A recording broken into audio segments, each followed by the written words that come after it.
De novo, obrigada por confiarem no nosso projeto. O Projeto A Casa é um projeto de todos e todas e todos. Então, a ideia é que a gente consiga viabilizar nesses próximos 7 dias cada vez mais e mais pessoas acessando esse conteúdo e participando aqui presencialmente e virtualmente. E aí, falando nisso, a gente está com transmissão ao vivo na página do Instituto Avon, no Facebook. Então, quem quiser mandar perguntas, por favor, pode mandar. Temos uma equipe aí pronta para isso, e o Guilherme também, de tempos em tempos, vai lembrando isso. Agora aqui a gente tem Guilherme, do Papo de Homem, parceiro, né, na nossa trajetória, conversando aí sobre masculinidades, nasce como um blog e cresce como um projeto, como uma ação bem bacana, que está aí para colocar na pauta, para colocar na discussão de que homens nós estamos falando, né? De que masculinidade é essa que a gente está falando.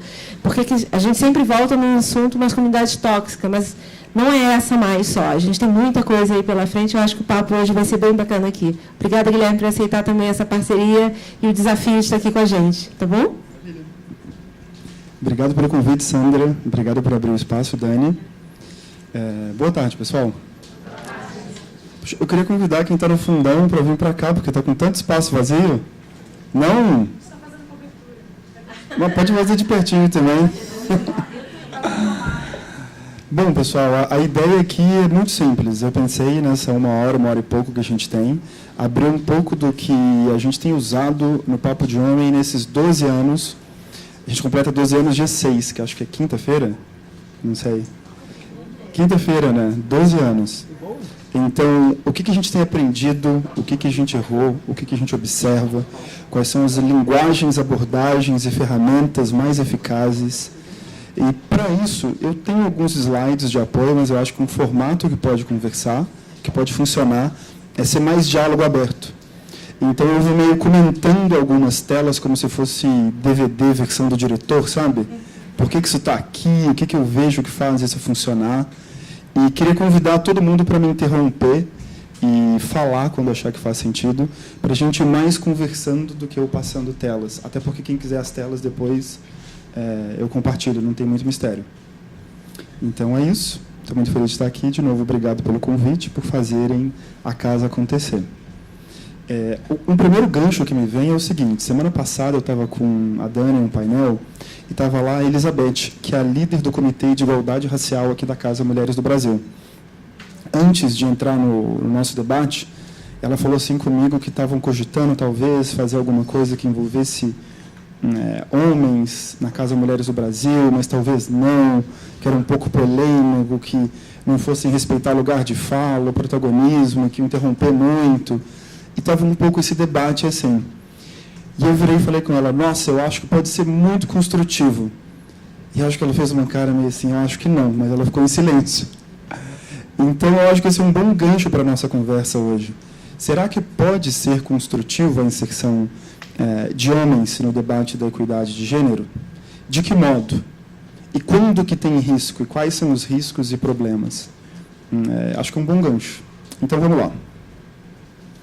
Para quem não conhece, esse é o portal Papo de Homem, é papodehomem.com.br, é um portal coletivo.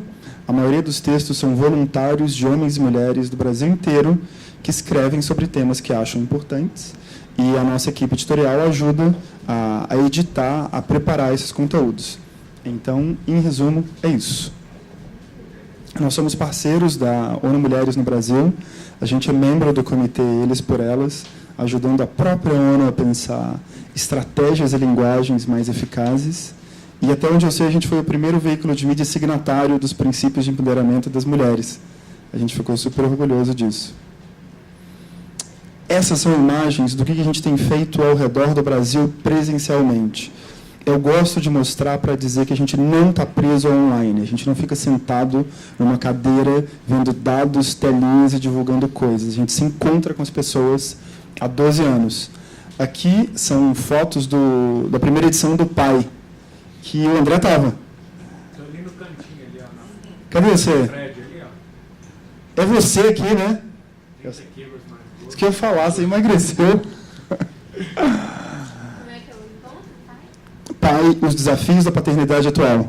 A Dini estava na palestra de abertura. Então, foi muito legal. Foi um dia inteiro, um domingo chuvoso, pais de tudo quanto é canto, reunidos para roda de papo, palestras e vivências sobre o tema. Isso por si só alguém já pode imaginar, mas será que acontece? Acontece. E eu acho que é relevante dizer, nessa semana está tendo o seminário da Hugs, Pais e Filhos. Se eu bem me lembro, acho que são 91% dos presentes eram mulheres.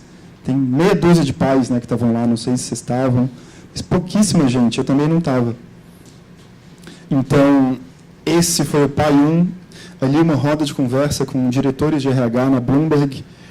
Aqui um curso de equilíbrio emocional para homens que a gente tem feito em vários locais. A gente não fez no Rio ainda, já fez em Porto Alegre, em BH, em São Paulo. O Homens Possíveis, que é um dia inteiro celebrando diversas masculinidades, aberto a homens e mulheres. Essa foi a primeira edição, a próxima já vai ser a terceira. Fotos. Eu acho importante a gente ter essas fotos, porque, por exemplo, quando a gente vai no Google, em bancos de imagens, as fotos de masculinidade são ou coisa ruim, ou coisas boas de um jeito muito posado e fake. Então, onde é que estão as representações positivas com cara de Brasil? Não estão, né? Pelo menos a gente tem uma super dificuldade de encontrar. Então, a gente tem produzido imagens e vídeos divulgando o máximo que a gente consegue para mostrar que é possível. Consultoria estratégica em masculinidades, que é uma coisa que a gente jamais imaginou que fosse fazer há 10 anos atrás. Nem imaginava que ia ter demanda para uma coisa assim, mas existe. Hoje a gente faz isso com Boticário, Ambev, Gillette, Natura, roda com VPs de RH, roda com o pessoal da publicidade. Chão de fábrica. A gente foi chamado no chão de fábrica da Toyota para preparar os homens para 150 mulheres que iam ser contratadas. Foi muito legal. Foi uma das rodas assim, mais legais desse ano. Nessa hora estava tendo uma oficina. E a gente começou com um processo de escuta. Quando a gente perguntou para eles qual que era o principal medo, ou dúvida, ou receio que eles tinham, eles falaram assim: o que a gente faz quando elas choram? Esse era o principal, não era o principal, era o primeiro medo deles. E a gente começou a conversar sobre isso, sobre reações emocionais de homens e mulheres, tem diferença, não tem diferença. Depois disso foi para assédio, maternidade, paternidade, mas tudo começando a partir da vivência deles. Então, eu acho que, dentro da proposta de hoje, esse é um aspecto interessante de comentar. Nos nossos trabalhos, mais do que impor visões ou teorias, a gente tenta sempre começar a partir de um processo de escuta, de entender quais são as vivências dos homens e mulheres que estão lá. Tudo isso dentro do nosso braço de pesquisa, que é o PDH Insights.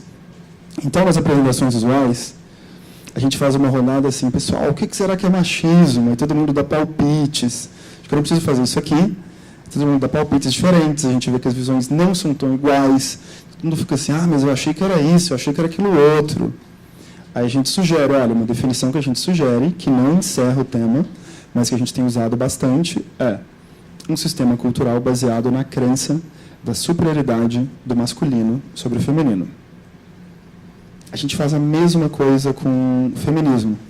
E aí vem visões disparatadas. Sempre tem alguém dizendo que feminismo é o contrário de machismo, que é a luta pela superioridade das mulheres. Sempre, não importa se eu estou com presidentes de empresa, escola, chão de fábrica. Sempre tem isso. Não é claro o entendimento dessa palavra. Nem de machismo é claro. A gente sugere uma definição que tem funcionado para nós e que, de novo, não tem pretensão nenhuma de encerrar o assunto. Então, a gente fala, um movimento em defesa da equidade entre os gêneros.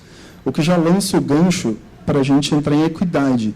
Que diabos é equidade, gente? Aí, de novo, uma conversinha, o que cada um acha que é equidade. As pessoas vão se movimentando, elas vão se envolvendo. Aí a gente mostra essa imagem, todo mundo já deve ter visto, né?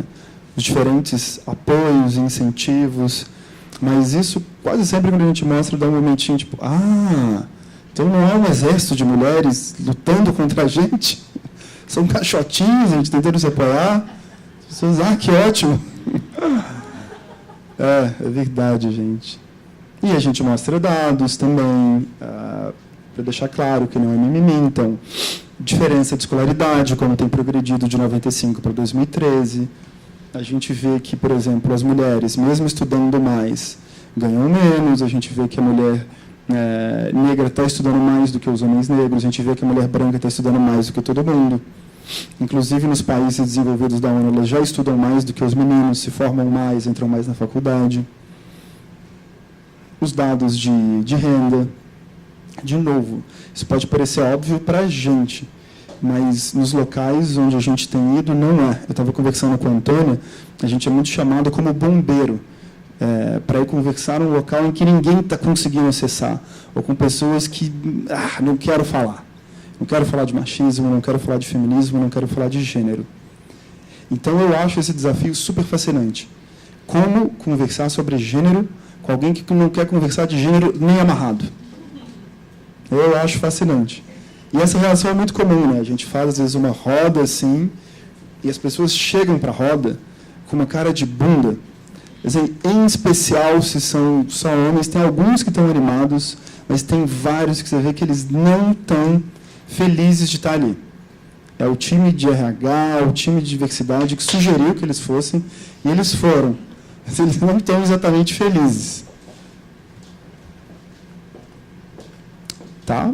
Essa é a pergunta que a gente escuta quase todo dia, 12 anos, e a gente tem tentado responder isso não só por meio do que a gente observa no nosso trabalho, com a nossa comunidade, mas também por meio de estudos consistentes para gerar dados pela perspectiva masculina, dialogando com o feminismo. Então, quando a gente olha no ambiente cultural, eu procuro levar coisas que vão dialogar com a realidade das pessoas, que elas estão vendo. Então, a capa da revista Time, movimento Me Too, todo mundo está vendo. O que nem todo mundo viu é que no próprio especial da Time tem um homem denunciando que sofreu assédio, que é um ator de 2 metros de altura, ex-jogador de futebol americano. E para muita gente já é assim, uau, mas homem sofre assédio, como é que é isso? Isso gera um gancho, ainda que a gente tome cuidado de dizer que é outra proporção, outra gravidade, outra quantidade. Mesma coisa com o que a gente vê na mídia. Então, a capa da Cláudia de março desse ano. O que nem todo mundo viu é que tem um especial maravilhoso lá dentro, em diálogo com esse chamado Lado dos Homens, com um trecho inteiro sobre o direito à paternidade, que explica que se um pai tiver gêmeos, trigêmeos ou se tornar viúvo, ele pode entrar na justiça e pedir extensão de até 6 meses da licença paternidade. Pouquíssima gente sabe disso. E essa é uma boa porta de entrada para, às vezes, atrair homens que estão arredios para... mas então, é comigo a conversa também? Por mais incrível que pareça, pessoal, às vezes eu tenho a sensação que eu vou em uma organização ou espaço e que as 4 horas de trabalho que a gente faz é quase que para dizer, também é com vocês. Não é só sobre as mulheres.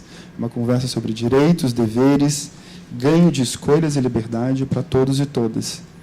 E isso costuma destravar muita coisa, fazer surgir aliados improváveis.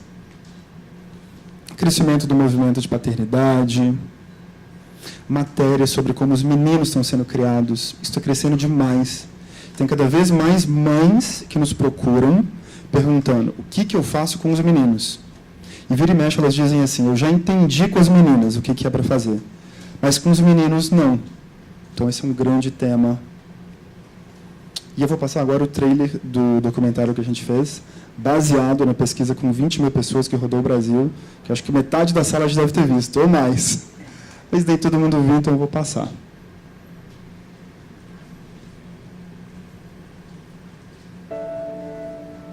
Anda que nem homem. Fala que nem homem. Isso a gente é educado, assim. Homem não leva desaforo para casa. Né? Mulher minha não faz isso ou não faz aquilo. O homem não pode ser frágil. O homem negro, ele nunca é associado a nada frágil. Como é que você tem que ser homem? Você tem que se portar com violência. Você não vai sair comigo desse jeito, com essa roupa, com esse decote, com essa saia. Como ser um homem, como ser uma mulher, nessa estrutura de classificação, quando o sistema de classificação não dá conta, né, mais das diferentes possibilidades de ser homem e ser mulher na nossa sociedade.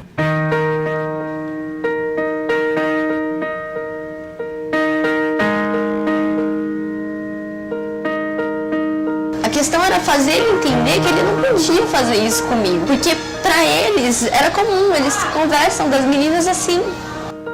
Quando a gente fala de gênero, a gente não está falando só sobre o gênero feminino, a gente está falando do masculino. E muito se fala do que é ser mulher, mas pouco se fala do que é ser homem. É um problema cultural, não é um problema pessoal. É uma construção, não é inerentemente mal. Óbvio que você pode ir contra aquilo que você foi educado a ser, mas quantas vezes alguém tentou ensinar que ele não precisa pensar assim, ele não precisa agir assim?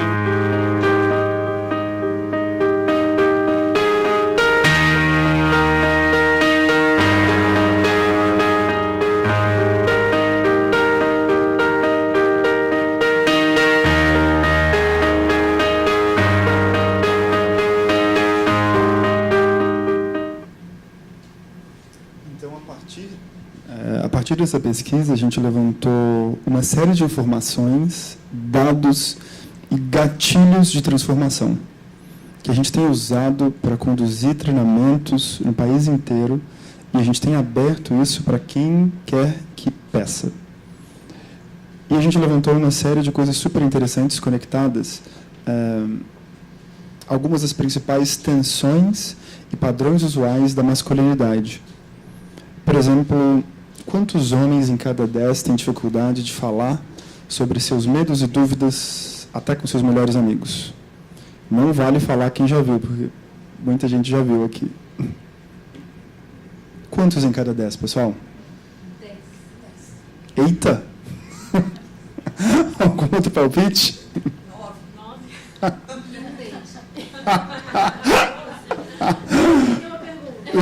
Não entendeu, estou confuso. Algum outro palpite, gente? Nenhum? Bom, vamos lá. 7. É interessante que esse dado aqui ele pouco variou com classe, renda. Quando a gente cruzou com as outras coisas, a gente viu que o silêncio é uma das maiores constantes entre os homens. Mas aí alguém pode pensar, mas qual que é o problema? Bom, vamos ver.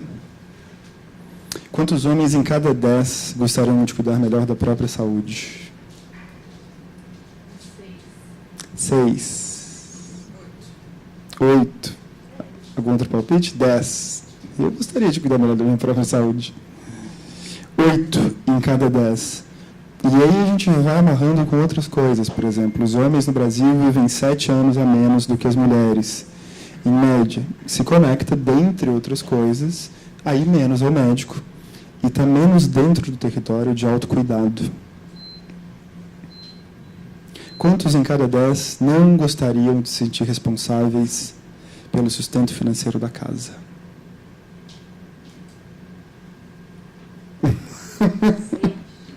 Seis. O que vocês acham, gente?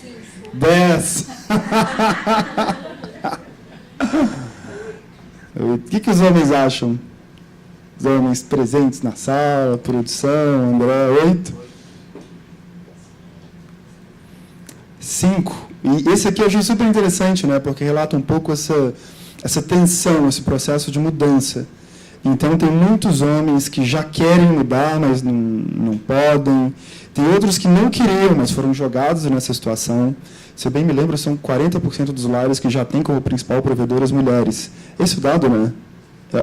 40% dos lares já têm como principal provedor as mulheres, não é isso? Eu não tenho esse dado em mente, eu tenho um outro dado. Que as mulheres têm a voz preponderante nas decisões de consumo, 70% dos homens. E uma coisa que eu vejo nas rodas também, fora os números, é o seguinte: homens que você acha que jamais iriam levantar a mão falando, eu gostaria de dividir e não ser responsável. Às vezes eu entro numa sala e aponto, aquele ali é o pior, é o machista, neandertal. Você começa a conversar com o cara, não é bem assim. É uma mistura. Muitas vezes aquele homem que parece que é só uma coisa, é uma mistura de ideias e vivências. Então, outros dados marcantes que a gente encontrou. E esses dados não são aleatórios. Como a gente tem feito um mergulho grande em masculinidades, cada um deles representa uma prisão, uma tensão específica em cima da qual a gente não tinha ainda dados originais aqui na realidade brasileira. 5 em cada 10 homens gostariam de expressar de modo menos duro ou agressivo e não sabem como. 8 em cada 10 se preocupam com a aparência, mas evitam discutir o tema. 5 em cada 10 gostariam de se dedicar mais aos hobbies e prazeres da vida sem medo de serem julgados como frouxos ou pouco ambiciosos. E esses termos são muito específicos, né? É muito um pânico da masculinidade usual ser chamado de frouxo ou pouco ambicioso. É quase que um outro lado da moeda do que as mulheres enfrentam com uma escassez de estímulo à ambição. Para os homens, é normal ter o contrário, um excesso de estímulo à ambição. A gente pode imaginar, mas isso não é um problema. Opa! Quantidade de homens que falam, cara, eu não queria ser promovido, não queria ser não sei o quê, não queria aquilo outro. Só que se eu nego, o que minha mulher vai achar? O que minha família vai achar? O que meu chefe vai achar? Estão balançando a cabeça. A fileira de trás aqui com os homens. Sim. Isso, mas onde a gente vai falar sobre isso? Falar, poxa, cara, eu não queria promoção, eu não queria subir mais. Não é simples expor ou dialogar sobre esse tipo de ponto. 5 em cada 10 gostariam de explorar mais a sexualidade e não fazem por medo. Que não é só se relacionar com outro homem, né? Isso aqui é um campo imenso. Outros formatos de relação, brinquedos sexuais. Muitas vezes a vivência de um homem hétero é super rígida e estreita no campo da sexualidade. Gira muito em torno do que vão pensar de mim, né? O que vão pensar de mim? Será que vão achar que eu sou menos homem? É melhor não... Até tem vontade, mas... Porque se alguém olha diferente na rua, por qualquer outro motivo... Sim. Vou ser julgado, vai estar achando alguma coisa de mim. Melhor não arriscar, né? Melhor não arriscar. E a pessoa fica... Você relaciona com a saúde. O segundo câncer que mais mata é o de próstata. Exato. A gente não vai no médico porque, tem que fazer o toque retal e isso aí vai, né? E vão achar que é mais o toque que faz, hoje é o PSA. É incrível, assim. Nem é mais o toque. Tem um movimento nos Estados Unidos, né? Uma mulher que fez um desabafo, tá na Galileu de novembro, porque ela lavava a cueca do marido e a cueca tinha aquela freada, né? Assim, ela, pô, mas o que tá acontecendo? E outras mulheres começaram a, né? Tipo, pô, aqui em casa também é assim, e os caras não lavavam, né? O ânus justamente porque assim, se você tá lavando, você tá preparado. Você não, né? Não limpa o parque se você não vai receber visita, né? Então é uma coisa assim. Você não prepara o lugar. Mas isso é nos Estados Unidos? Nos Estados Unidos. Acho que talvez seja uma coisa dos Estados Unidos, não? Acho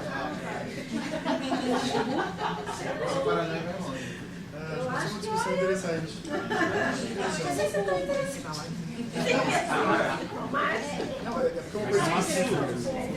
Esse da saúde pode chegar... porque senão não sai lá? Perdão. Tá bom, perdão. Acho que no Brasil, o Ministério da Saúde, ou agora eu não me lembro se foi uma Secretaria de Saúde, inclusive fez uma campanha para tentar sensibilizar o ginecologista ou o clínico geral quando a mulher vai na consulta do pré-natal para convencer o homem a fazer ali os exames de rotina, porque a única vez na vida que ele vai espontaneamente ao médico é para acompanhar o pré-natal. Isso eu vi com o Instituto Papai, lá de Recife, eles dizendo que muitos... E normalmente ele é expulso do pré-natal, porque o sistema de saúde, até pouco tempo atrás, e hoje eles estão nesse processo de mudança, né? Mas é longo e lento, de que o ambiente do pré-natal não é um ambiente do homem, é um ambiente feminino, né? Ou seja, aquela conversa, não, eu vim aqui para falar com a mãezinha, não vim aqui para falar com o paizinho. E aquele homem que chega lá e se sente, não, mas eu não sou paizinho, né? Ele já sente a sua masculinidade ali ferida e ele vai embora. Então, há um movimento, sim, de introduzir mais esse homem nesse processo para que a Secretaria de Saúde, o Ministério da Saúde, consiga fazer com que ele faça os exames mínimos necessários para a sua. Mas é um desafio, né? Se a gente tem desafio pelo lado das mulheres, imagina o desafio pelo lado dos homens. Com certeza, Sandra. Uma coisa super interessante que o Instituto Papai falou no trabalho que eles fazem com médicos e médicas é, por exemplo, pedir aos médicos e médicas que olhem nos olhos dos homens também durante a consulta. Porque é muito comum, às vezes, estar o pai e a mãe e só olhar para a mãe. Que, às vezes, é o inverso que acontece, né? Quando você está com um homem numa situação de poder, se você olha para o homem e não olha para a mulher, às vezes isso acontece com o homem também. Então, é parte do treinamento que o papai começou a fazer com médicos em Recife, na linha do que você está dizendo. Só fazer uma observação também, Por favor, porque às André. vezes, ou na maioria das vezes, né, o homem não sente a liberdade até mesmo de sair do ambiente de trabalho para acompanhar as esposas, porque dentro do corporativo é muito reforçada a imagem que esse cuidado ele é feminino, né? Então, você sai, por exemplo, para falar que você vai cuidar do seu filho, vai participar de um pré-natal, pode, né, você se sentir inseguro porque você vai ser visto como um cara que não está engajado, Não veste a um cara que camisa. não veste a camisa. Então, isso para o homem é um conflito também super forte que a gente precisa trabalhar também. Faço aquela coisa, joga sua mulher aquela coisa, sabe? Fica Sim. projetando a responsabilidade para a mulher, para cuidar dos filhos, né? Uhum. Não, é só um dado de referência, na verdade, que esse treinamento é baseado também no Programa P, que é uma parceria do Promundo, Papai, Ministério da Saúde, enfim, que a gente também fez alguns treinamentos, tem um treinamento online e também a gente fez alguns treinamentos no Rio também, na época de criar e tudo mais. Quem está assistindo Programa nos P. internautas, se eles jogarem no Google o Programa P, eles encontram. Dá para achar no site do Promundo, né? promundo.org.br. Maravilhoso, o Programa P de paternidade. Obrigado. Avançando mais. Eu vou dizer You really feel the sky is falling on us unless we do something about the way we're being raised. Really a superficial stereotype, and that if you just scratch the surface just a little bit, you find that the traditional blueprint of masculinity is a blueprint for self-destruction. Although the traditional masculine orientation is going to bring him to a pretty bad impasse point because he's almost totally oriented towards performance. And when you're oriented towards performance, you're doomed to hit impasse points and to fail, and then the anxiety starts to come in. In general, I could track down the traditional masculine attitude on almost every level and show you how it's got to reach an impasse point of self-destruction. Stop crying. Stop with the tears. Don't cry. Pick yourself up. Stop with the emotions. Don't be a pussy. Don't let nobody disrespect you. Be cool and be kind of a dick. Always keep your mouth shut. Nobody likes a tattletale. Bros come before hoes. Don't let your woman run your life. You bitch. What a fag. Get laid. Do something. Be a man. Be a man. Grow some balls.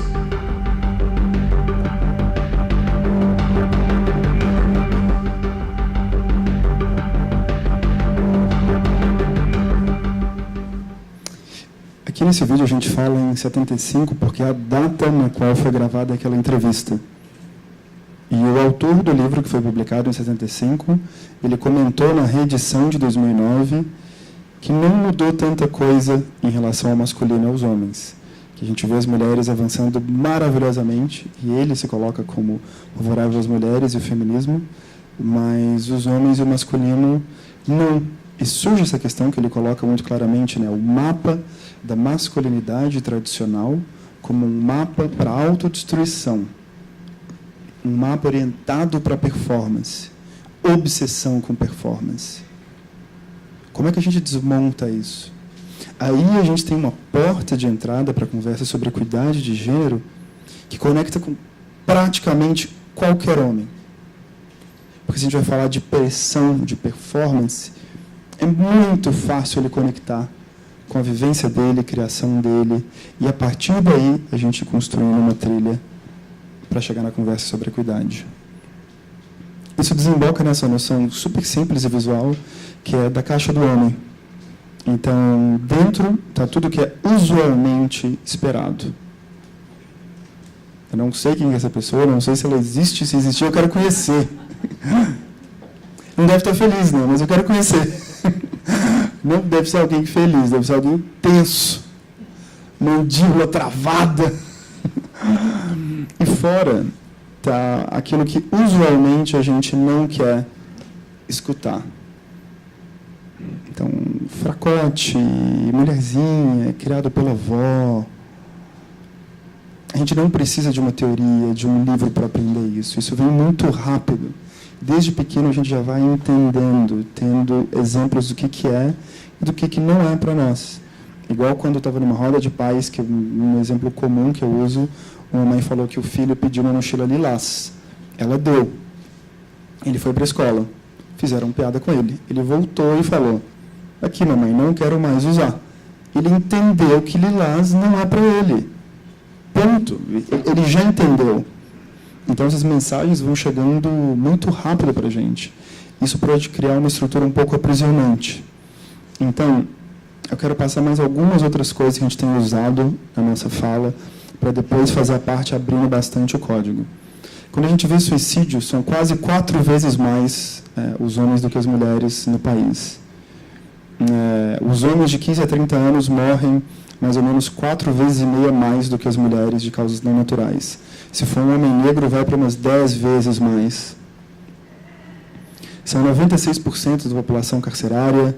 Além de matar, violentar e estuprar mulheres, também se matam com homicídios, com armas de fogo. Das 62 mil mortes anuais, umas 55 mil são de homens matando outros homens.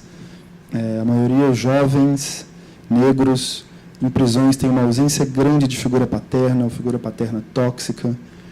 Então, o que será que está acontecendo?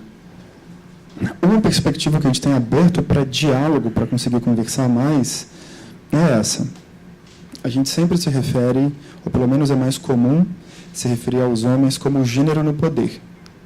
Afinal de contas, são 90% dos presidentes de empresa, agora a bancada do Congresso caiu de 90% para 85%, mas dominam a política, dominam a economia, dominam inúmeros espaços de fala.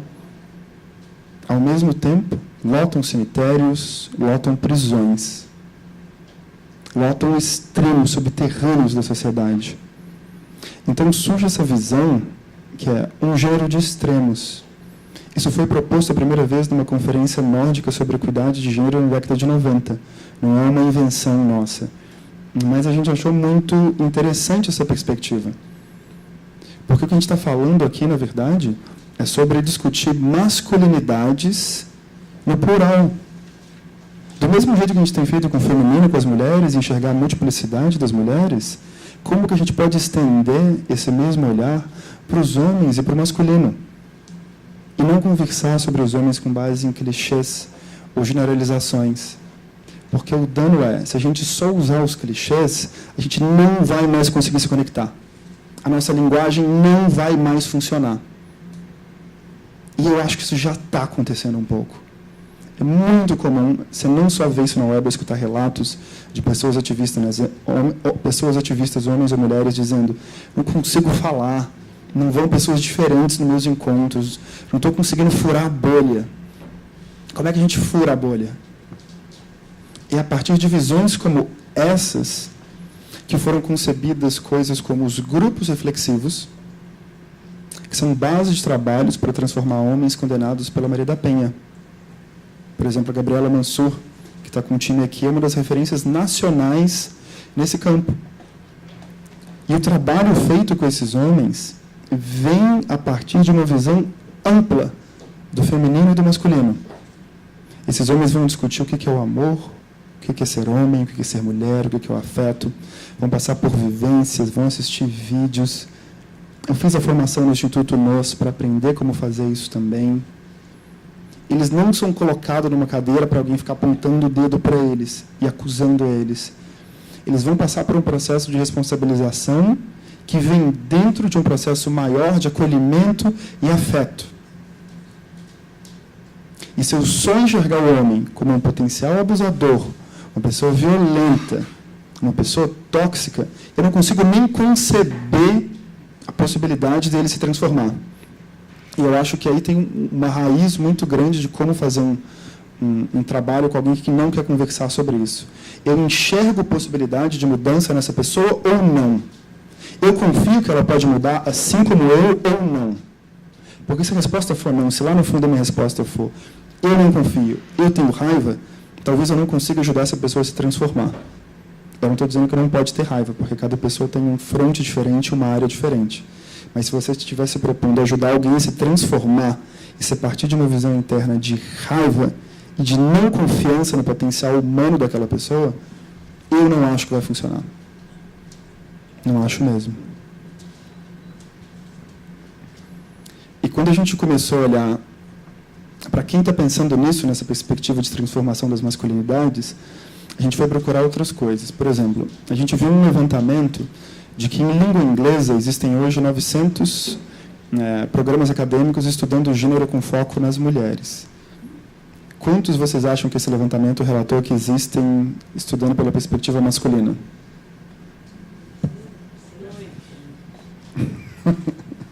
Otimismo é tudo. Mais algum palpite?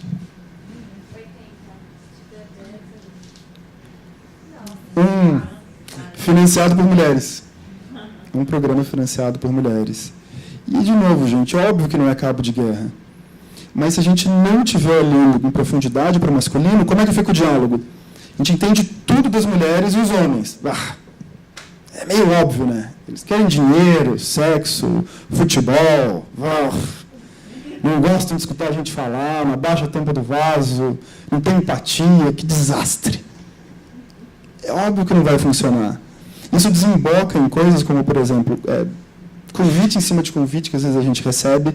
O nome do evento assim, é masculinidade tóxica, não sei o que, não sei o que. Venham, homens. Guilherme, mas você não considera que os estudos considerados universais são os que se referem ao masculino? Então, por exemplo, quando a gente está estudando ansiedade e de várias áreas da psicologia, da sociologia, da filosofia, na verdade, elas estão sendo endereçadas ao masculino. Eu não tenho domínio para falar sobre essa perspectiva da psicologia. Eu sei que, estatisticamente, as mulheres sofrem mais de depressão e ansiedade. Então, eu não saberia como te responder isso com propriedade. Porque, assim, pensando em pesquisa, né, epistemologicamente, Sim. O universal é o masculino. Então, não dá para dizer que não existem estudos do masculino se o mundo já é regido pela... mas eu acho que são coisas diferentes. Eu acho que são coisas diferentes. Na verdade, o que eu estou querendo dizer Então, quando você aqui... vai estudar uma dor social qualquer, entendeu? Ela é masculina. Se você não falar é de mulheres... Eu não sei se eu vejo assim, mas aqui eu estou me referindo a uma outra coisa, que é estudar masculinidades pela perspectiva de transformação. Entendi. Não é simplesmente, acontece isso com os homens, eles fazem isso, agem assim. Mas como que eu consigo estudar masculinidades pela perspectiva de como se transforma? Mapear problemas, carências, dores, sofrimentos, sem que isso soe antifeminista ou antimulher, e a partir daí estruturar um diálogo em parceria com todo o movimento das mulheres. Então, uma outra coisa. Eu entendo que, dado que a gente tem uma maioria histórica de cientistas e pesquisadores homens, esse viés está presente. E eu não me sinto com propriedade para te responder se, por exemplo, se na psicologia ela é estruturada de maneira a endereçar os problemas dos homens. Eu não teria propriedade para isso. Mas eu entendi o seu esclarecimento. Tá. Entendi. Eu queria também só trazer um ponto. Naquele estudo que o Instituto Avon fez, aquela escuta que a gente resumiu numa pesquisa que chama-se A Voz das Redes, né, o que elas nos dizem sobre o enfrentamento da violência contra a mulher, a gente viu muito o que você apontou aí, o perigo da generalização. Sim. Então, como que a generalização, quer dizer, colocar todos os homens no mesmo balaio e vilanizar esse grupo, ele impede realmente o diálogo, né? É igual você falou, né? A masculinidade tóxica, venham homens. Eu lembro, eu participei de um debate no Fórum Brasileiro de Segurança Pública, que inclusive tratava de um dos temas que o Instituto Avon pesquisou, que é a violência contra a mulher no ambiente universitário.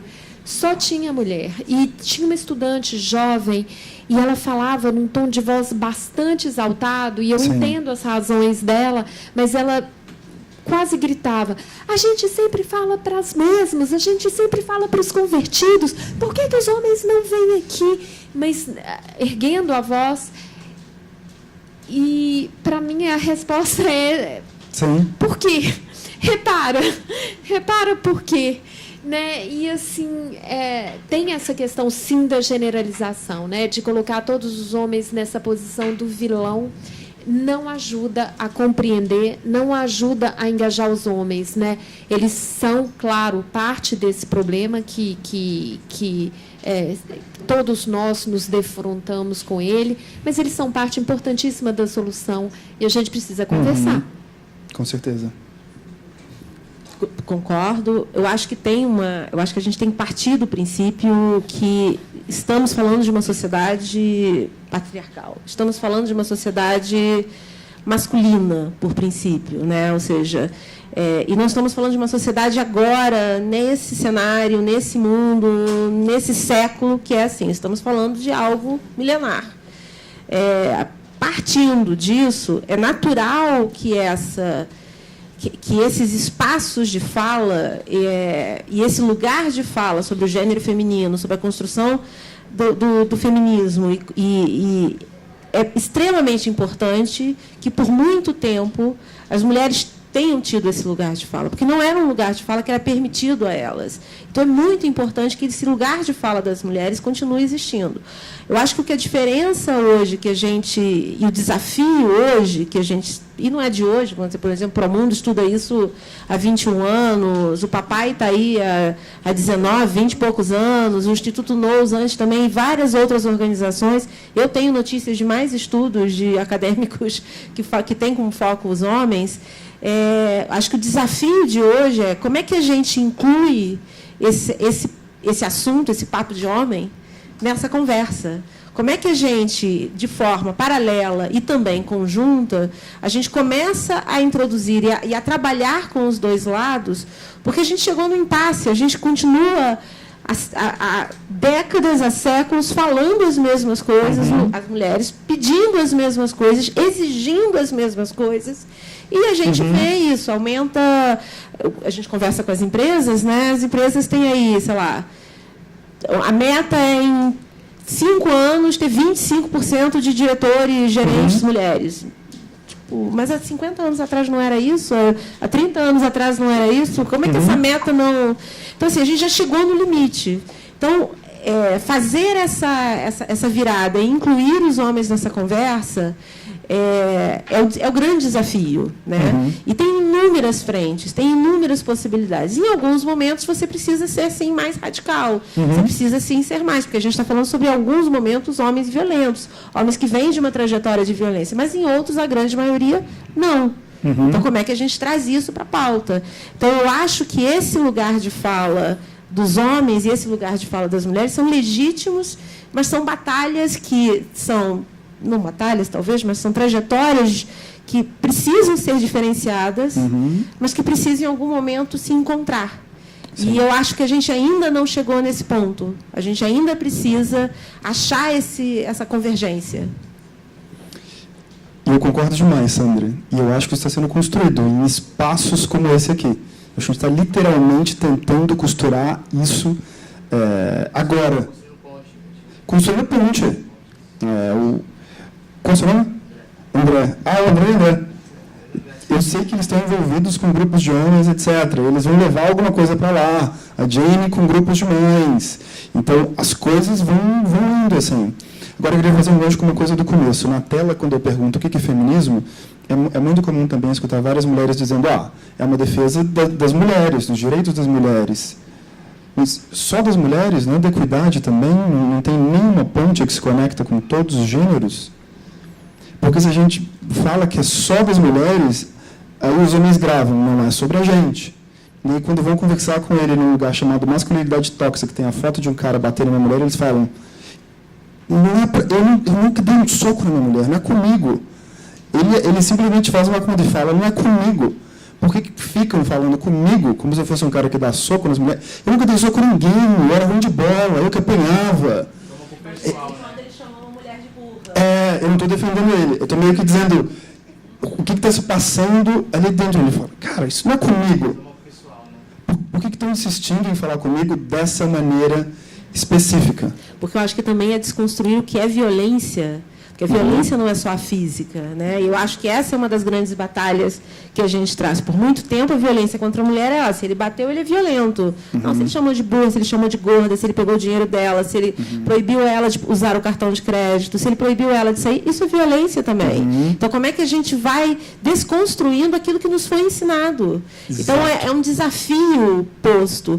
E eu só queria colocar um ponto aqui, que uma das coisas que eu percebi nas redes sociais, principalmente nesse processo de eleição nos últimos meses, é que, de certa forma, a gente começou a falar sobre direitos, a gente começou a falar sobre o que eu quero, por exemplo, o que eu quero para uma sociedade, o que eu quero para a minha vida, o que eu quero para os meus filhos. Tirando o foco, às vezes, num problema específico e olhando de uma forma mais macro. Porque ninguém quer uma sociedade violenta, ninguém quer uma sociedade onde os seus filhos, os seus amigos, os seus companheiros sofram violências.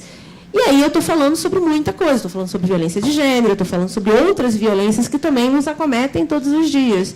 Então, quando a gente consegue se colocar nesse lugar de humano, e como um lugar de humano, eu não posso concordar com uma sociedade violenta, eu não posso concordar com uma sociedade onde eu só tenho como reflexo o masculino tóxico, porque eu não tenho só isso, eu tenho muito mais. Nossa, que bom que você tocou nesse ponto, Sandra, porque a gente faz um monitoramento de mídia nacional e internacional. E o que a gente tem notado e que nos assustou é o seguinte: se você pega o Google Trends para ver o volume de buscas, né, e você coloca lá masculinity e toxic masculinity, o que você vê é um gráfico que está praticamente andando junto. Ou seja, qual que é a nossa hipótese?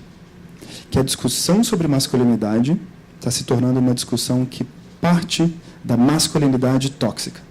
Isso que você acabou de falar como uma sensação também, se eu entendi direito, é a nossa sensação. E é a minha principal ressalva com o termo masculinidade tóxica.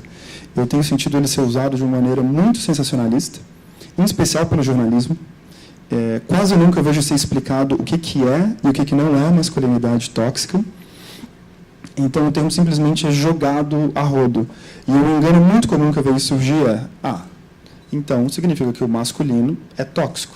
Afinal, ninguém nem fala de feminilidade tóxica, deve ser só o masculino. E se a gente fala tanto, deve ser porque todo homem é tóxico. Isso não é incomum, tem cada vez mais textos colocando essa abordagem. E aí, de repente, essa visão começa a transbordar.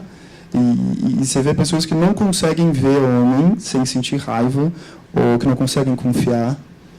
Bom, esse é um grande parênteses, mas eu realmente acho que a gente tratar excessivamente o masculino partindo desse termo está sendo um grande problema. Porque, por exemplo, nunca me chamam para perguntar dos exemplos saudáveis de masculinidade. Me chamam para falar de masculinidade tóxica o tempo inteiro, em entrevista. Aí eu tenho que fazer a pergunta: eu posso me perguntar sobre masculinidades saudáveis? Eu posso dar bons exemplos? Eu tenho que cavar. E quase sempre ditam isso para fora da matéria. Se for. Então, o que acontece? Começa a silenciar a possibilidade, a narrativa de que existem homens em processo de mudança.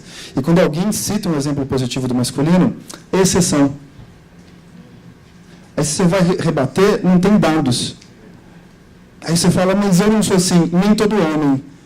Aí o cara reclama de novo, male tears. Bom, a gente cria um bingo da exclusão. Qualquer coisa que o cara falar a partir desse momento, ele é machista, mimimi, e aí depois você vê a consequência disso, por exemplo, na esfera política, e você se pergunta porque, por exemplo, eu fui surpreendida 2 vezes nos últimos anos. Eu dormi achando que a Hillary seria presidente e eu não acreditava no meu celular quando eu vi. Somos dois. Né, que o Trump tinha sido eleito. Sim. E se há 3 meses atrás também eu não jamais acreditaria no que a gente está vivendo agora. Aonde a gente perdeu o pulso do que está acontecendo, porque a gente silenciou uma parcela importante da sociedade e sequer percebemos que o nosso discurso identitário não estava inspirando mais uma parcela muito importante da sociedade. E aí, assim, esse é o ponto de atenção. Esse é o ponto de atenção. Acho que tem uma parcela importante da sociedade que não se sente representada nos discursos identitários e que tem um poder de influência muito grande, e a gente se depara com isso de uma forma muito surpreendente e até chocante.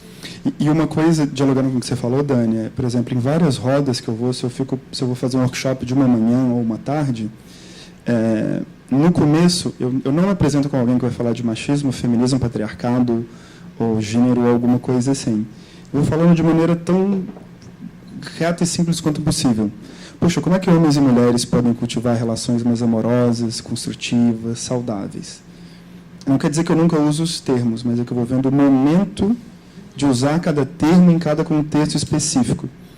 Então, eu tento primeiro chegar no coração da pessoa, colocar ela num espaço de confiança e colaboração, porque quando eu estou tratando de cultivar relações mais construtivas e amorosas, eu consigo ter numa mesma sala pessoas super machistas e feministas trabalhando juntas, que é o que acontece.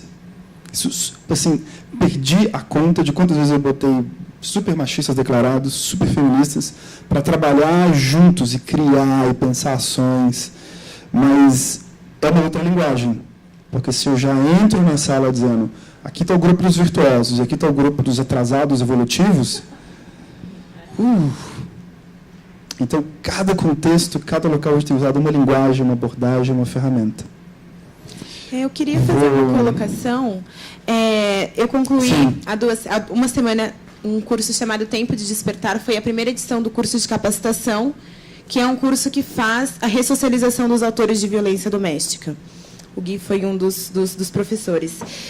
E o que a gente debateu muito lá e o que eu consegui concluir disso, né? Desses assuntos, o que o Papo de Homem aborda, o que são masculinidades tóxicas, que essa perspectiva, ela é um recurso muito importante para o movimento feminista conseguir atingir com mais qualidade, né?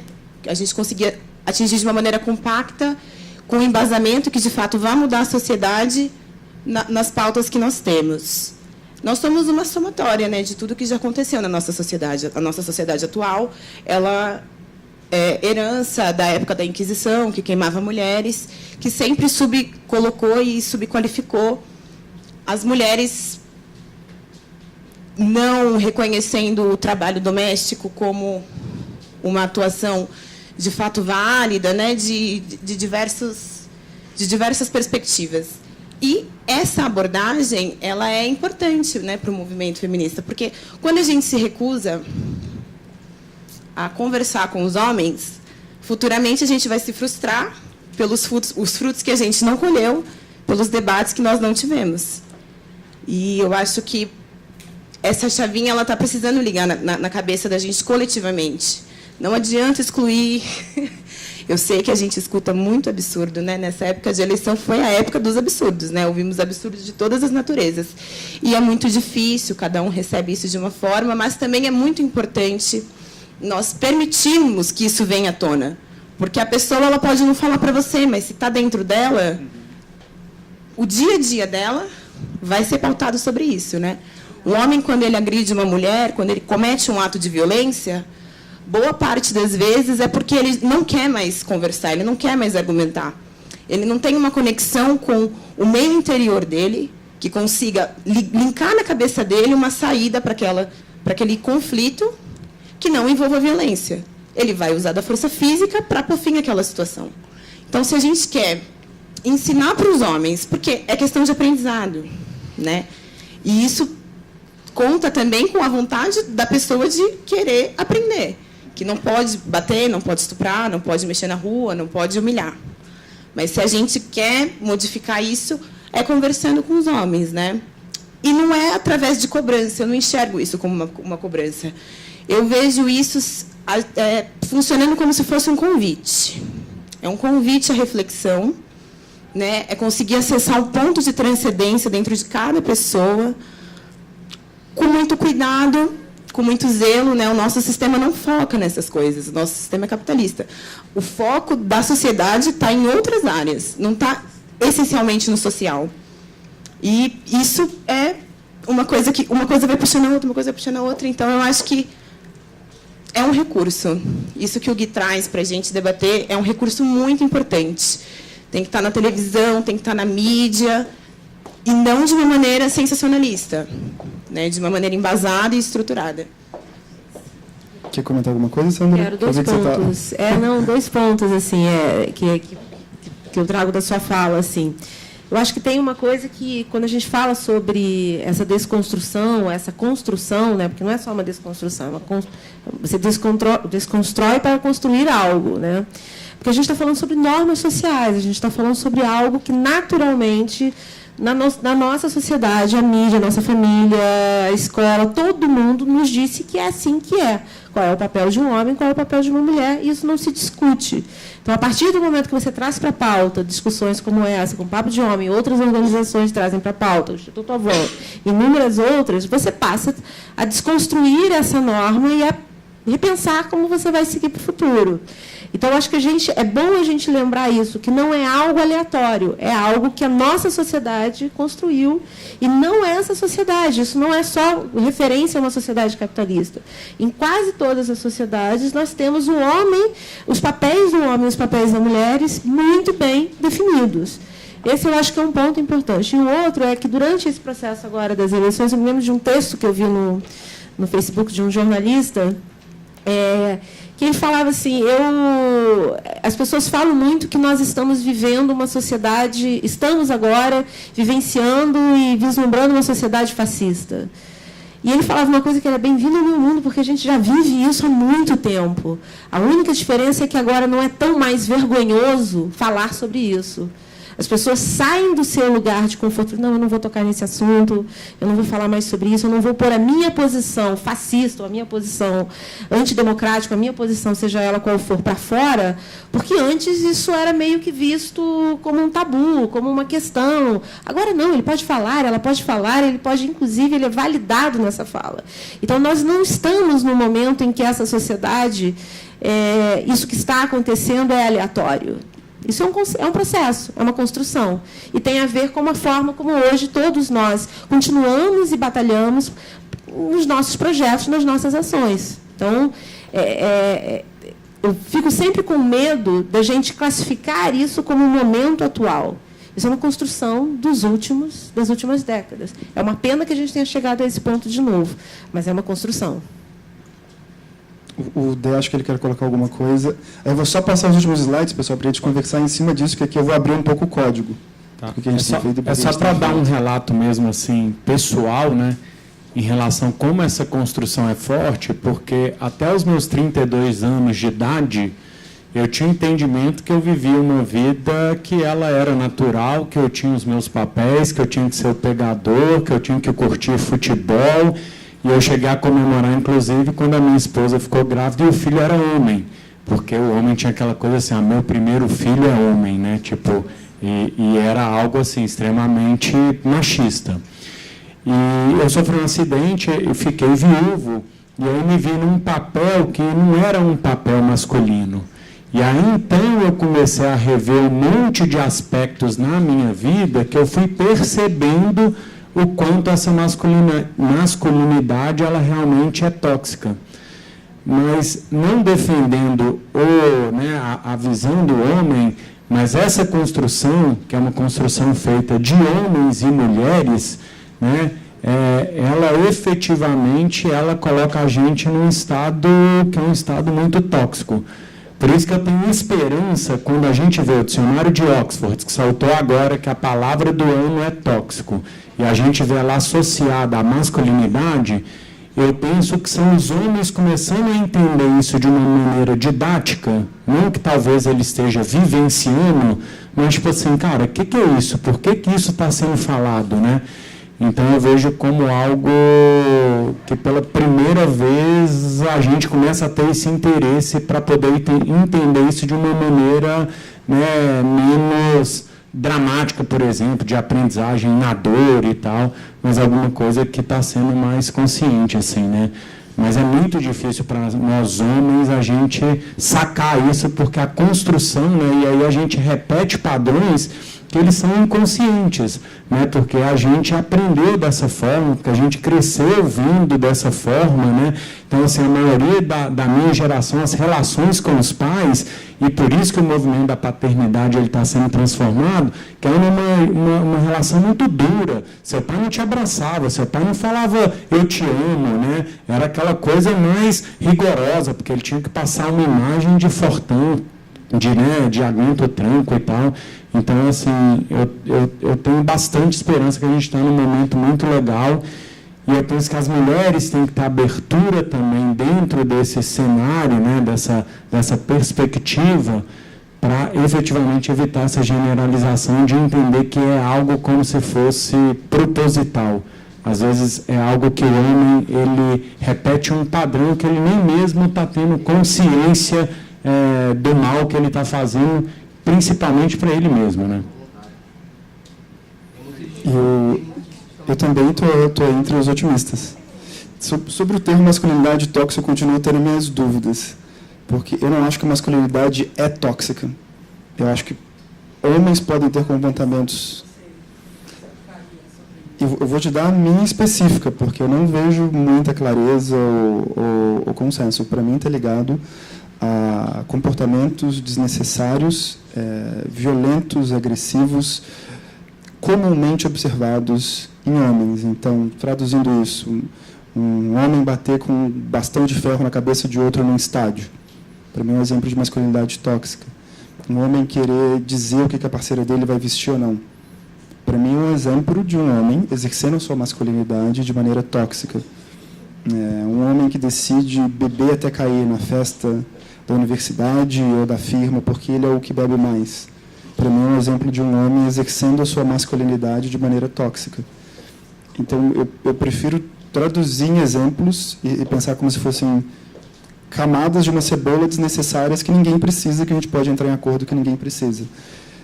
De novo, em linguagem, porque se eu digo a masculinidade é tóxica, parece que é a mesma coisa, mas não é quando eu falo. Pode ser.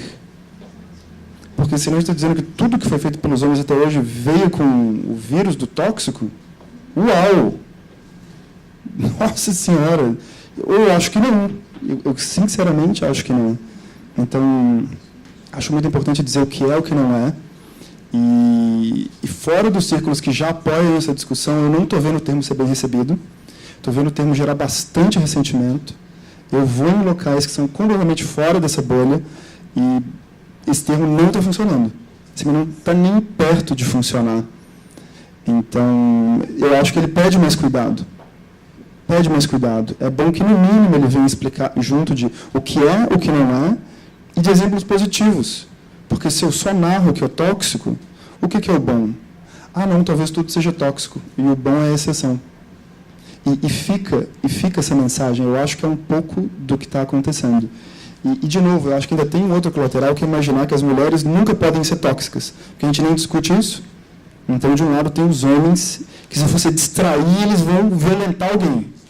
E as mulheres, que jamais mentiriam, que jamais violentariam, que jamais fariam nada de errado. Afinal, mulheres. E eu acho que essa narrativa não é boa para ninguém. Deixa eu só terminar isso aqui e a gente abre um bate-papo geralzão. Aí eu passo para você primeiro. Tá. Então, isso daqui é uma apresentação que a gente tem levado para alguns locais, que é o que a gente tem aprendido, né? As boas práticas e erros. Junto da nossa pesquisa com a ONU, a gente não mapeou só o problema, tem muito mais outros dados, mas gatilhos específicos de mudança. Esses são os gatilhos mais comuns que a gente viu, baseado em iniciativas que já funcionam no Brasil inteiro. E cada um desses gatilhos está associado a ações macro e micro que podem ser tomadas. Então, um exemplo bem prático. Em Recife, um médico que queria discutir saúde do homem, os homens não iam no hospital de jeito nenhum. Ele convidou os homens para irem para a laje do bar, da comunidade lá da periferia, eles foram, adoraram e, principal, voltaram. Porque não adianta a gente conseguir arrastar as pessoas para um encontro, entuchar tudo que a gente pensa e achar que aquilo vai mudar alguma coisa. A pessoa tem que querer voltar.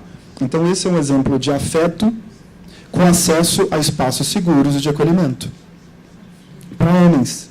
Porque onde é que eles vão abrir os medos e dúvidas? Não é no bar. Paternidade de menino em especial. Espiritualidade, um grande gatilho. Exposição ao sofrimento das mulheres. Exposição ao sofrimento dos próprios homens, como a gente fez aqui com alguns dados. Isso toca muita gente. Exaustão profissional, outro grande gatilho. E choque. Luto, doença, demissão. Os que eu vejo mais comumente usados hoje, os que mais acontecem, são choque e paternidade, e o que eu vejo mais ser usado é a exposição ao sofrimento das mulheres. Então, é como se a gente tivesse uma cartografia da transformação e a gente está batendo na mesma tecla. Pega mais dados, pega mais dados. Aí eu mostro ou dados de que as mulheres sofrem, ou dados de que ele pode ganhar dinheiro. Eu estou quase que desumanizando esse homem, né?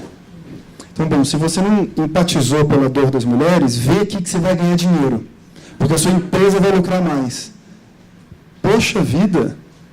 Como é que a gente pode usar a nossa criatividade para pensar em outras linguagens, gente? Porque se eu coloco o cara para trabalhar 12 horas no moedor de carne da empresa, dou só argumentos de negócio, o que eu estou dizendo? Bom, eu já pedi esperança que você é um humano, né? Você não vai ter empatia mesmo, então pega aí esse argumento de negócio. Que tristeza! Eu sinto que é quase como uma desistência, né? Eu acho super importante os argumentos de negócios, acho que funciona um monte, mas usar só isso e o coração. Porque quando a gente fala do coração, a gente vai pensar afeto, espaços seguros, espiritualidade. Aí já vem perguntas. Mas homem precisa de espaço seguro? Para quê? Quem sabe para abrir o coração. Porque aí ele vai voltar para os encontros. Aí ele vai querer estar nessa sala.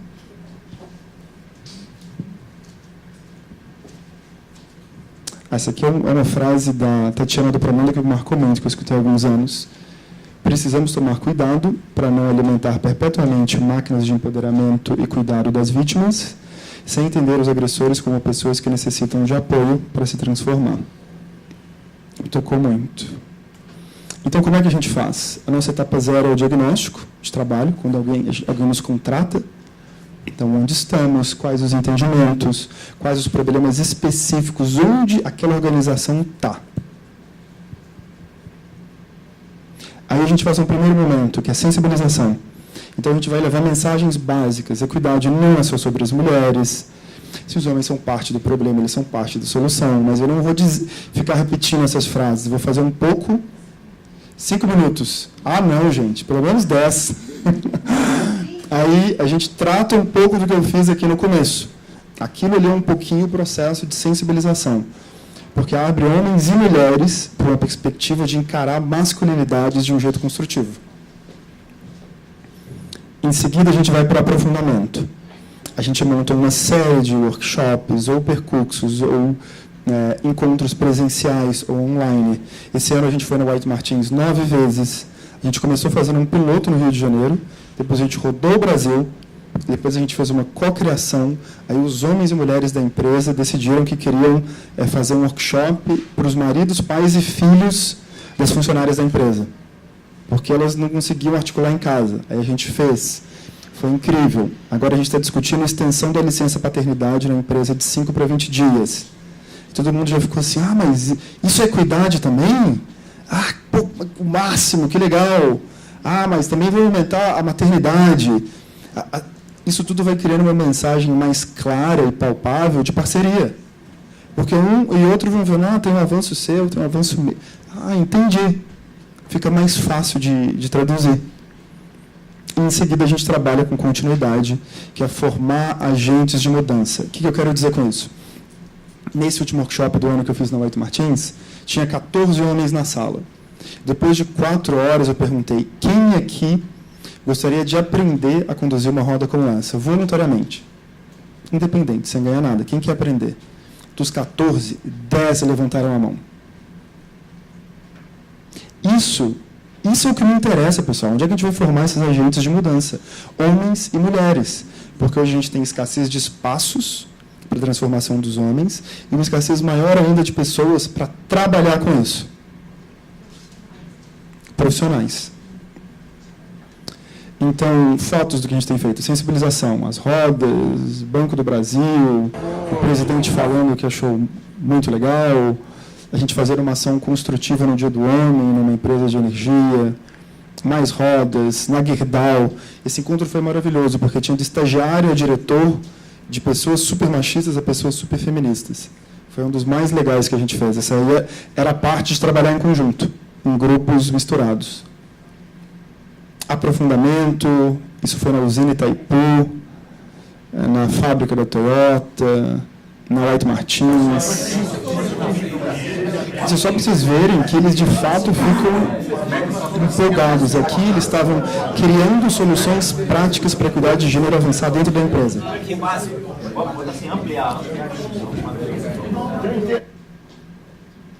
roda de paternidade no Bradesco. Exemplos de continuidade, por exemplo, a gente tem hoje um trabalho anual com a Ambev, a gente teve um trabalho super longo com o Boticário, os cursos independentes de equilíbrio emocional, os eventos anuais de paternidade. A gente fez um mapeamento público com mais de 100 projetos, iniciativas e pessoas que trabalham com a transformação dos homens no Brasil e no mundo. Então, a continuidade não depende só da própria organização. É muito sobre como que eu crio um senso de autonomia e uma vontade nessa pessoa para ela, por conta própria, seguir. Igual as mulheres estão fazendo, né? Então, o que funciona mais, obstáculos. Esse daqui é um dos melhores artigos sobre o tema, mapeando o que funciona e o que não funciona. A maioria das pessoas deve ter lido aqui, né? Quem leu? Parem tudo e leiam. Sério, isso aqui é maravilhoso. Esse artigo é baseado em um estudo super longo e aprofundado, com inúmeras organizações, e tem um mapeamento das iniciativas que mais funcionam, das que menos funcionam, as razões hipotéticas de por que não funcionam e por que funcionam. E um dos pontos em comum uma das coisas mais eficazes de uma organização é um comitê de gênero. E uma coisa que poucas organizações têm é um comitê de gênero misto. Quase sempre é um comitê de gênero só com mulheres, ou com pessoas LGBT, que é quem está puxando. Mas se a gente está avançando para um outro momento, como é que a gente vai receber os homens nesse comitê? Porque nem é fácil para eles entrar, nem para quem está lá dentro receber. Outro dia eu estava numa empresa e um cara levantou a mão e falou assim, olha, quando eu perguntei se eu podia entrar no comitê, disseram que eu era muito branco, hétero e classe alta para participar da discussão. E desde lá eu nunca mais toquei na discussão de gênero até o workshop que estava tendo ali. Eu também escuto de mulheres. Como é que eu vou reagir quando um cara entrar na nossa roda, que é o nosso espaço de confiança, e começar a falar aquele monte de pataquada? Todo mundo vai ter que ir para um outro espaço. Não tem como esperar que o cara vai chegar pronto, não tem como esperar que essa mulher vai estar super de coração aberto para escutar qualquer coisa que falem. Então, a gente tem ajudado empresas também a fazer essa ponte, para os comitês receberem homens. Tem questões chaves que a gente sempre trabalha, continuidade, transformar o entendimento, articular alianças, formar os agentes multiplicadores, documentar os cases com métricas consistentes e sérias históricas e entrar no cotidiano. É basicamente o que a gente tem feito de diversas maneiras. Isso conclui o que eu tinha para trazer hoje. Queria aproveitar esses últimos segundos, ou minutos, não sei, para escutar perguntas, dúvidas, críticas ou desabafos, mas começando com ela, que já tinha levantado o dedo. Então, obrigada, boa tarde. Eu sou Viviana Santiago. Eu trabalho na Plan International, sou gerente de gênero e incidência política na Plan. Lamentei que eu não consegui chegar para assistir do começo, mas fiquei muito feliz, né, com tudo que eu escutei até aqui. Muito alinhado, né, com essa perspectiva de que é sobre a gente no mundo, né? Então, se é sobre os problemas das pessoas no mundo, então todo mundo faz parte da solução, né? Entender essa construção social, né, que nos constrói e que nos desafia. Eu queria resgatar um pouquinho, né, da tua observação sobre a masculinidade tóxica, né, com uma provocação. Tá. Muito no sentido de que, quando a gente percebe o feminino e a feminilidade, a gente percebe como a estratégia do patriarcado para docilizar as mulheres. Então, você é mulher, ou seja, você é o símbolo do satânico, mas, se você for feminina, você é legal, né? Então, o feminino, a feminilidade, é a docilização dessa mulher dentro desse sistema patriarcal, né? E eu, particularmente, eu costumo pensar que os homens, eles têm no masculino a representação da ferocidade, né? E eu tenho uma percepção diferente de homem e masculinidade, porque eu acho que a performance de masculinidade, elas são muitas, obviamente, né? Mas, em geral, elas se fundam na ideia do poder, né? Então, eu, particularmente, acho que a gente desafia a masculinidade. né? Sendo essa masculinidade, ela oferece, né, muitos privilégios, mas ela tem custos profundos aos homens. E por isso ela é tóxica, né? Pelos custos que ela oferece para o homem ser homem conforme essa dinâmica da sociedade do patriarcado, que oferece a masculinidade como uma representação de ferocidade, né, para esses homens, né? E, nesse sentido, é óbvio que eu, particularmente, eu sou uma pessoa pós-moderna, né? Eu acho que o gênero, por si só, já é aprisionamento, né? Mulheres e homens são construções com custos para ambos, né? Mas eu acho que quando as pessoas elas desafiam a masculinidade, elas não estão desafiando os homens, ou elas não estão apresentando limite na constituição do homem, mas na constituição desse elemento que é utilizado como uma metáfora de representação perversa dos homens na sociedade, né? Por isso que eu entendo que alguns grupos se identifiquem com o termo da masculinidade tóxica, porque ela traz muitos custos para os homens que as vivenciam. Toda vez que um homem ele está fazendo algo diferente, ele já não está mais cumprindo esse modelo dessa masculinidade, já é outra coisa, né? Já é uma masculinidade positiva, já é essa perspectiva de estar no mundo contra-hegemônica, né? Então, eu acho que é isso, não é na intenção de encerrar, mas talvez de trazer esses outros elementos, assim, de entender essa masculinidade como esse símbolo e perceber que, numa perspectiva pós-moderna, somente esse aprisionamento do gênero já é prisão, né? Eu acho que a pós-modernidade ela trouxe para as pessoas essa possibilidade de ser mais do que sermos mulheres e homens. O feminismo para as mulheres ressignificou ser mulher, entendendo que no patriarcado ser mulher é símbolo do perverso ou do frágil, e as mulheres feministas elas reivindicam o ser mulher e o reconstroem, né? E talvez seja um caminho, né, em direção ao masculino.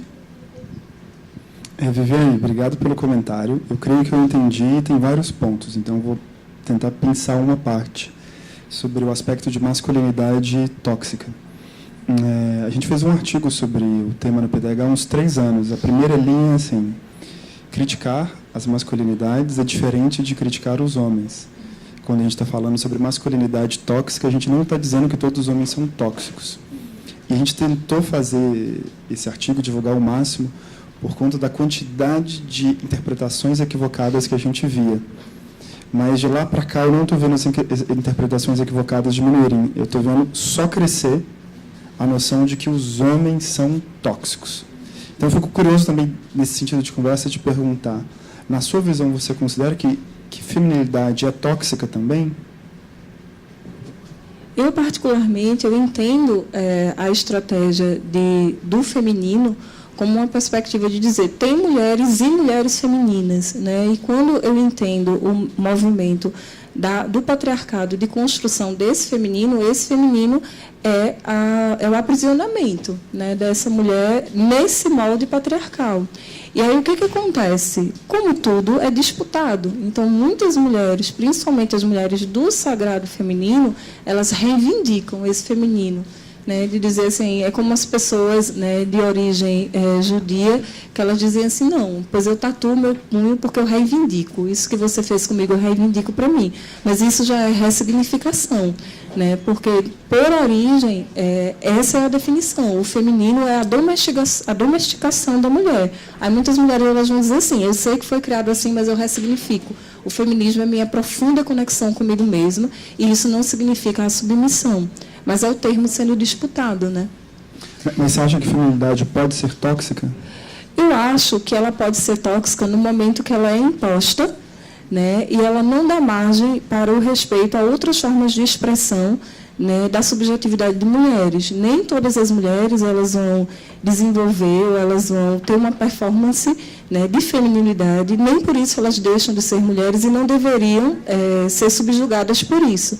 E o que acontece, geralmente, no bojo da sociedade é que a feminilidade aparece como um modelo tão forte que todas as mulheres que não correspondem a esses modelos, elas vão ser punidas, né, em maior ou menor escala, porque se espera uma performance, né, de feminilidade. Então, a feminilidade ela passa a ser tóxica no momento que a sociedade enclausura toda uma diversidade de subjetividade somente aí. Gente, posso só amarrar, então, E Sim, porque a gente precisa finalizar. Tá lindo o papo, mas a gente precisa fechar. Tá bom. Quem tá fora não pode entrar? Pegou o resto. Não, tá não, fechado, não, fechado, não é por fechado. isso, não. É porque a gente precisa fazer uns outros testes e tem tá o bom, coffee, e desculpa. tem o próximo evento, a aproximação que também começa. Tá. E eu estou te perguntando por estar em aberto com essa questão, não está fechado. Para mim é um tema de conversa. Da maneira como eu escuto ser referido sobre masculinidade tóxica, quase me vem bom. Então, tá vivo é tóxico. Porque eu vou ser sujeito a uma série de crenças e certas imposições. Vai ser um desafio lidar com elas. Eu posso ter comportamentos terríveis, independente do meu gênero. Então, tá vivo me parece potencialmente tóxico também. Tá vivo me parece uma fonte inesgotável de sofrimento, que eu acredito que é mesmo. Mas isso não me deixa triste. Mas aí, de novo, volta para mim na questão, por que se tratar, em especial nas discussões de mídia e ativismo, o masculino tanto por esse viés da masculinidade tóxica, porque tanto, e dois, aonde está nos levando tanta intensidade nessa perspectiva específica? O que a gente está colhendo? A gente está avançando rumo ao que a gente quer avançar ou não? Quem está se conectando com isso? E não olhando só para as pessoas mais próximas que a gente gosta, né? Porque às vezes quem está próximo de nós, não, adoro o termo, é isso aí, etc. A gente vai um pouquinho para fora, as pessoas não estão suportando, não estão falando e estão cultivando ressentimentos profundos em silêncio. Então, eu dou essas perguntas, né? Onde é que está nos levando e quais outras linguagens, abordagens a gente pode usar em complemento a essa, porque essa talvez possa seguir sendo usada, mas será que não tem outras? Porque às vezes eu tenho a impressão que essa de falar do que falta, do tóxico, do ruim, é o reflexo. Bom, não sei o que falar, o homem é tóxico, o homem é o fim, macho. E aí, o que temos aqui na sala? 2 homens na plateia. Obrigado, pessoal, adorei estar aqui. Obrigado, Sandra. Novamente agradecer, Guilherme, agradecer o Papo de Homem. Eu acho que momentos como esse são sempre ricos e nos trazem esse ponto, né? Vamos refletir um pouco mais, vamos pensar um pouco mais e vamos ressignificar o que a gente construiu e o que a gente pensou até agora, né? Eu acho que o movimento da casa traz isso para todos nós. Como, a partir de agora, com todas essas vozes, com todas essas falas, com todos esses sentimentos que a gente tem hoje é o primeiro dia, né? Temos ainda muitos dias pela frente, a gente vai conseguir olhar para as nossas ações como pessoas, como organizações e fazer diferente, fazer melhor. Então, com esse desafio, a gente encerra agora. Temos um coffee, daqui a pouco começa a próxima mesa. Fiquem aqui, quem puder, vai ser um prazer.